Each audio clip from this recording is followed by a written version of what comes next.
Hey there, TRASTRA fans. Congratulations, we've made it to our 50th episode. It's kind of exciting because it fell on the Super Bowl weekend, and watching the Eagles and Chiefs get it on Sunday, it sort of occurred to me that anniversary issue of our beloved Newsreel should be Super Bowl themed.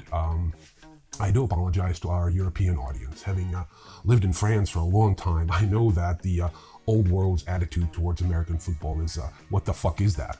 Which is totally commendable, but we're not going to talk about the sports today. You may be surprised at how many results a search for a Super Bowl returns on the Securities and Exchange Commission's website. And it makes for some interesting reading. There are tales of insider trading tips allegedly being scooped up during trips to the game, accusations of Ponzi schemers spending big on tickets, or even dubious connections to the event itself, allegedly being used as honeypots to lure investors into frauds.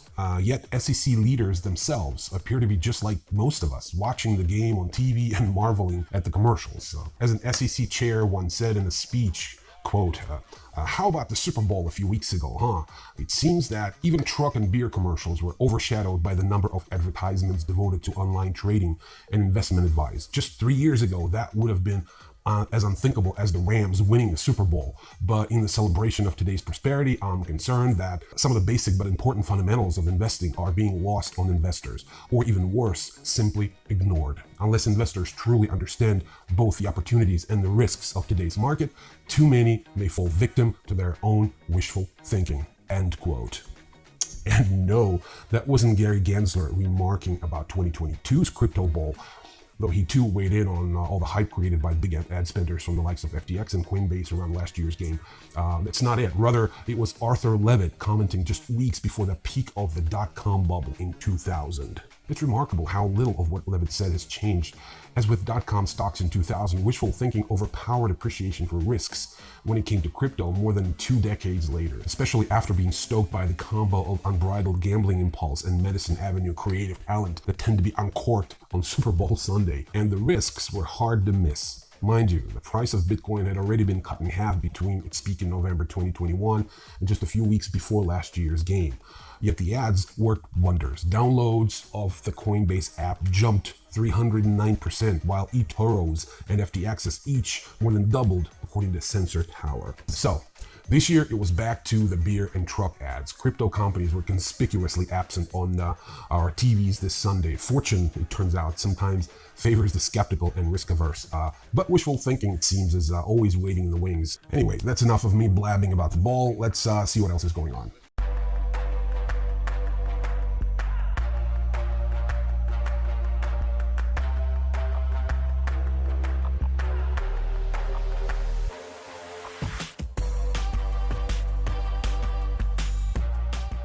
The Fed quietly released new guidance Tuesday that makes it harder for banks to work with crypto firms. Member banks are now barred from holding crypto assets, including Bitcoin and Ether, unless it's for custodial purposes, the Fed said. The latest announcement was about clarifying Section 9-13 of the Federal Reserve Act, which gives the Fed powers to limit the activities of member banks. The Fed says it acted after banks contacted the agency about working with crypto firms. Those inquiries were prompted by an earlier Fed statement warning banks to be wary of crypto clients after the collapse of FTX and other digital asset firms last year. Naturally, industry lobbyists and a few lawmakers now worry that regulatory agencies are tarring an entire sector while also overstepping their oversight boundaries. Investor and consultant Nick Carter compared the Fed's action to the politically controversial Operation Choke Point, a past Justice Department initiative aimed at limiting banks' exposure to payday lenders.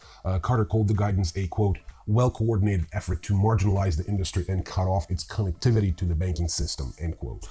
A handful of banks who openly work with crypto firms are already under pressure from lawmakers, regulators, and investor lawsuits. Silvergate Capital handled accounts for many of the biggest names in crypto and even offered collateralized loan products backed by Bitcoin. The firm is reportedly now under investigation for its ties to failed exchange FTX. Another example is Custodia Bank was last month denied membership of the Federal Reserve System in part due to its plans to issue novel crypto assets, the Federal Reserve Board said in the statement at the time. And digital asset-focused Moonstone Bank is being scrutinized for its links to FTX. In contrast, here in Europe, things are looking fairly bright for crypto. The EU's proposal on the Data Act, which includes legislation for smart contracts, passed a committee vote in the European Parliament last Thursday. The EU plans to regulate smart contracts under its broader strategy on data markets. The legislation is likely to have far-reaching effects on crypto, as such contracts written in software code underpin the infrastructure of DeFi. The new text removes more onerous provisions for regulating smart contracts and has been welcomed by the crypto industry, which lobbied for the changes. Global payment giant PayPal held $604 million worth of cryptocurrency for its customers by the end of 2022, with Bitcoin and Ethereum accounting for almost 90% of that figure. PayPal held 291 million in Bitcoin, 250 million in ETH, and another $63 million in Litecoin and Bitcoin Cash as of December 31st, according to its annual report to the SEC. Apparently, PayPal is perfectly content with holding crypto for people because based on reports from various news outlets, it's decided to abort the launch of its stablecoin that was expected to unveil in the upcoming weeks.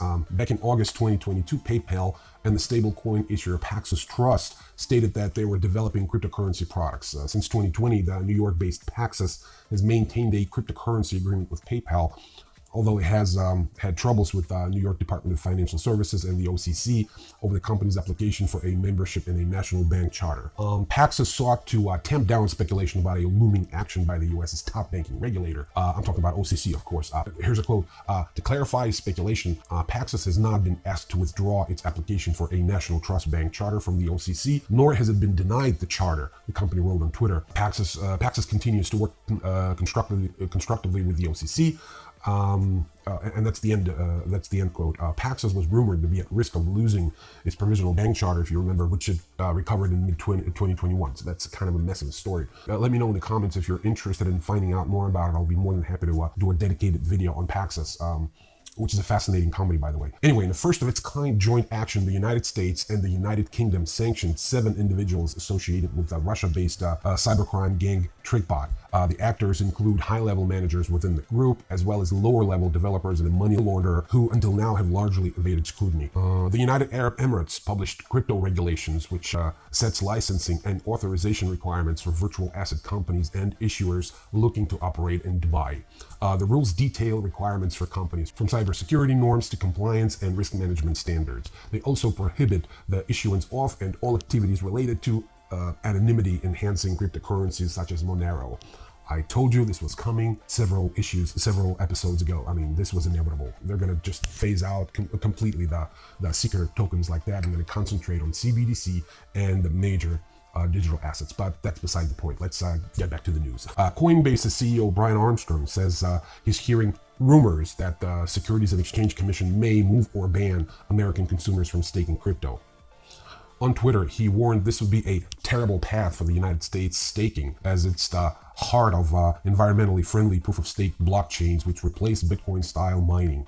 Armstrong added, that's a quote, staking brings many positive improvements to the space, including scalability, increased security, and reduced carbon footprints. And he cautioned that excessive regulation would prevent new technologies from flourishing in the US. Another quote from Armstrong, regulation by enforcement doesn't work. It encourages companies to operate offshore, which is what happened with FTX, end quote. He wrote on Twitter. I'm going to put up all those tweets up there so you guys can see it. Here's what's interesting. While it's only rumors from the Coinbase founder, Kraken will end its very real crypto staking program in the US and pay $30 million in penalties as part of a settlement with the Securities and Exchange Commission. The regulator charged the company with selling unregistered securities through its crypto asset staking as a service program. It's been clear for a while now that the SEC was planning to clamp down on crypto yield programs. In 2021, it got into a spat with Coinbase over the exchange's plans to launch a lending feature in the US. And last year, it settled with BlockFi for $100 million over the company's interest accounts. On that backdrop, the long-rumored exchange startup from the now defunct Three Arrows Capital's founders, which made its debut on Thursday, is nothing short of bizarre. One of Three Arrow Capital co-founders, Su Zhu, took to Twitter to expound on the unveiling of Opnx, which will allow the trading of bankruptcy claims for well-known crypto companies, including 3AC itself. Quote, our vision is unlocking trapped claims, radical transparency, Zhu wrote in a lengthy thread, which I'm gonna post some of that thread up there, but The event is the latest turn in a controversial and much maligned comeback effort for Zhu and 3AC co-founder Kyle Davies. Their crypto hedge fund imploded last year in the wake of the collapse of stablecoin USD. In the meantime, local Bitcoins, a decade-old peer-to-peer Bitcoin exchange, is closing its doors in the latest sign of market stress, which is sad, really. Local Bitcoin said it would halt operations on February 16th, but allow users up to a year to remove their funds.